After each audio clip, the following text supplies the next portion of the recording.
Anda kembali dalam Nusantara Pagi. Pemirsa, Kejaksaan Agung menetapkan mantan Bupati Kabupaten Indragiri Hulu periode 1999-2008 berinisial RTR dan pemilik PT Duta Palma Group berinisial SD sebagai tersangka kasus dugaan korupsi penyerobotan lahan kawasan hutan lindung seluas 37.000 hektar di Kabupaten Indragiri Hulu, Provinsi Riau.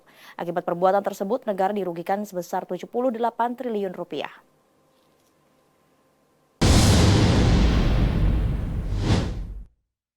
Seperti inilah pemeriksaan yang dilakukan penyidik Jaksa Agung Tindak Pidana Khusus Kejaksaan Agung di kantor PT Duta Palma Group di Provinsi Riau beberapa waktu lalu.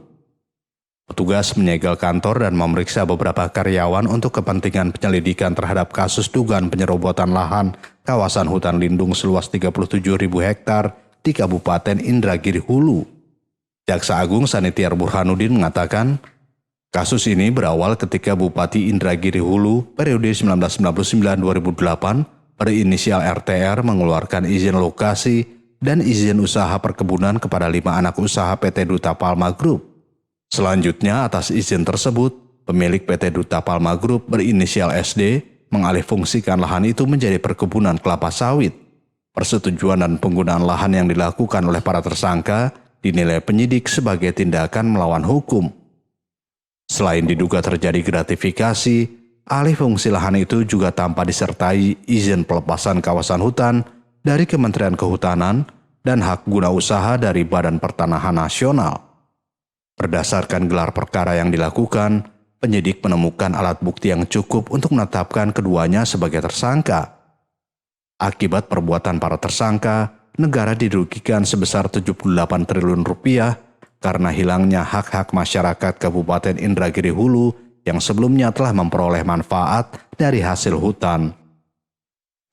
Bahwa berdasarkan hasil ekspos yang dilaksanakan pada tanggal 18 Juli 2022, tim penyidik telah menemukan alat bukti yang cukup untuk tersangka, yaitu 1. Saudara RTR, Bupati Kabupaten Indragiri Hulu periode 1999 sampai 2008, dan kedua adalah SD, pemilik Duta Palma Group. Terhadap para tersangka tidak dilakukan penahanan karena tersangka RTR sedang menjalani pidana untuk perkara lain di Lapas Pekanbaru, sedangkan tersangka SD masih dalam status DPO. Untuk mempertanggungjawabkan perbuatannya, para tersangka dijerat pasal 2, pasal 3, pasal 18 Undang-Undang Nomor 31 Tahun 1999 tentang pemberantasan tindak pidana korupsi, dan pasal 3 Undang-Undang Nomor 8 Tahun 2010 tentang tindak pidana pencucian uang dengan ancaman hukuman di atas 15 tahun penjara.